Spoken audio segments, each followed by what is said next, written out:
بسم اللہ الرحمن الرحیم. صدر محفل جناب مہمان خصوصی عالیہ یہ عائشہ صاحبہ، اسٹیج پہ بیٹھے ہوئے مفتی صاحب جناب سردار سوار خان صاحب، راجہ طارق صاحب اینڈ شفیق صاحب، اور میرے بزرگوں، میرے بھائیوں، دوستوں، السلام علیکم. میں سب سے پہلے تو اپنی پاکستانی کمیونٹی کا شکریہ ادا کرتا ہوں. کشمیری ہونے کے ناطے میرے بھائیوں، جس طرح آپ لوگوں نے آج کے دن 5 فروری کے حوالے سے صبح سے ہم پروگرام نہیں ہے، یہ تیسرا پروگرام ہے ہمارا جس کو میں اٹینڈ کر رہا ہوں، لیکن جو عزت پاکستانیوں نے کشمیریوں کو دی ہے، میں اس پہ ان کو سلام پیش کرتا ہوں اور ان کا شکریہ ادا کرتا ہوں. اس کے بعد میں اصل اپنے اس کاز کی طرف جاؤں گا جو ٹیررسٹ نریندر مودی نے مقبوضہ کشمیر کے اندر ظلم و ستم شروع کیا ہوا ہے. جب سے 370 اور 35A کو ختم کیا، اس کے بعد سے آج تک نہ مٹنے والا ظلم مقبوضہ کشمیر کی بہنوں پہ، مقبوضہ کشمیر کے بچوں پہ، مقبوضہ کشمیر کی بیٹیوں پہ اور مقبوضہ کشمیر کے بزرگوں پہ کیا جا رہا ہے.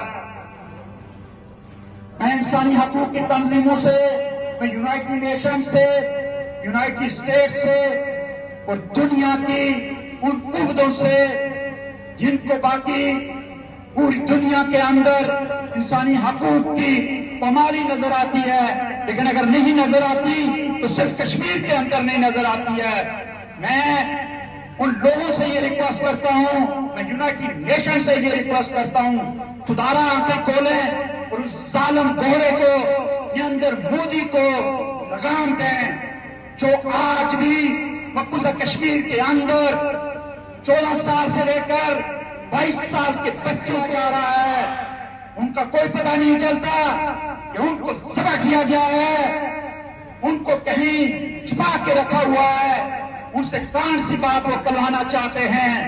لیکن میرے بزرگوں اور میرے بھائیوں، میرے پاکستانیوں، میں آپ کو ایک بات کہنا چاہتا ہوں کہ کشمیریوں نے صرف ظلم 1947 سے نہیں دیکھا، ان کے اوپر اس سے پہلے بھی ظلم کیا گیا، اس سے اوپر ان کے ساتھ اس سے پہلے بھی ظلم ہوتا رہا، لیکن وہ ظلم کو سہتے رہے. لیکن ان کی زبان سے ان سے آج تک کوئی ان کی آزادی ان سے چھین نہیں سکا ہے.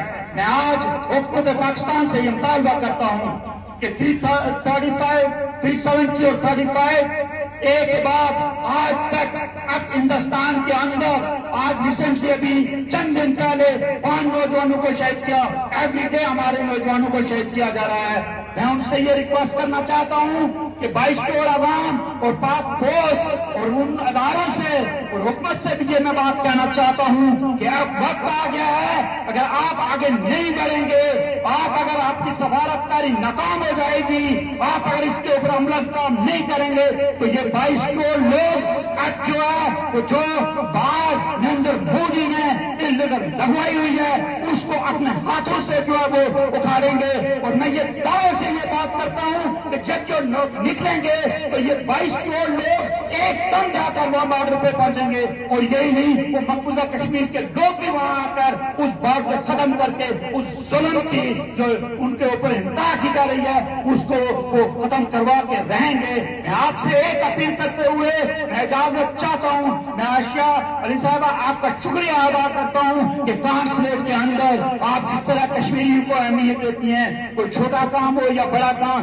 جب وہ جاتے ہیں تو میں نے یقین سے یہ بات کہتا ہوں کہ انہوں نے ہمیشہ ان کو پاکستان سے ان کے لیے انہوں نے کہا کہ ان کا کام ہونا چاہیے. اس پہ میں پورے کانسلیٹ کا دل کی عطا کرنے سے شکریہ ادا کرتا ہوں. اور میں ایک بات کہنا چاہتا ہوں میرے پاکستانی بھائیوں، ہمیں جو لوگ نیکی کے کام کرتے ہیں ان کو شکریہ ادا کرنا بھی چاہیے، ان کو اچھا کہنا چاہیے. ہر چیز کو ہمیں برا کہنے کی عادت ہو گئی ہے، ہمیں برا نہیں کہنا چاہیے بلکہ اچھے کو اچھا کہنا چاہیے، وہ برائی کی نشاندہی کرنی چاہیے. اس کے ساتھ ایک بات کرتے ہوئے ٹائم زیادہ لے لیا، میں معذرت کے ساتھ ایک بات کہتے ہوئے اپنے پاکستانی بھائیوں سے یہ ریکویسٹ کروں گا کہ اپنی صفوں کے اندر اطاعت پیدا کریں، اپنی صفوں کے اندر اطاعت کریں. مختلف جماعتیں ہیں، اس سے کوئی فرق نہیں پڑتا ہے. جماعتوں کا کام بھی دعا کے کریں، دھڑلے سے کریں، لیکن جہاں کشمیر کا معاملہ اور جہاں پاکستان کی بات آتی ہے وہاں آپ ایک ہو جائیں، ایک ہو کر پاکستان کے لیے، ایک ہو کر پاکستان کو آگے لے کر جائیں. اور میں آپ کو یہ بات کہنا چاہتا ہوں پاکستانی بھائیوں، تم کون نکی لوگ ہو کہ آپ مسلمانوں کے اندر وہ واحد ریاست ہیں جن کے پاس ایکٹ کی قوت ہے، آپ کے پاس ایک طاقت ہے. اللہ تعالیٰ نے آپ کو یہ عزت دی ہے، اس عزت کو سیو کریں، ایک دوسرے کو آگے لے کے جائیں، ایک دوسرے کو پیچھے نہ کھینچیں. جب آپ یہ کام کریں گے تو اس سے میرے مقبوضہ کشمیر کی اس بیٹی کو، مقبوضہ کشمیر کے اس بزرگ کو، مقبوضہ کشمیر کی اس کے بھائی کو حلف ملے گی اور اس کا حوصلہ بڑھے گا اور اس کی جو ہے آزادی اس کے قریب چلی جائے گی. میں حریت کانفرنس کا، میں مقبوضہ کشمیر کے رہنے والے لوگوں کو سلام پیش کرتے ہوئے میں ان کو یہ وعدہ اور یقین دلاتا ہوں کہ پاک آرمی 22 کروڑ لوگ آپ کے ساتھ ہیں. انشاءاللہ العزیز آپ ظلم سہ رہے ہیں، جس ظلم ایک دن ختم ہوگا اور آپ ایک آزاد ریاست ہو کر پاکستان کے ساتھ مل ہوں گے. میں اس بات پہ ختم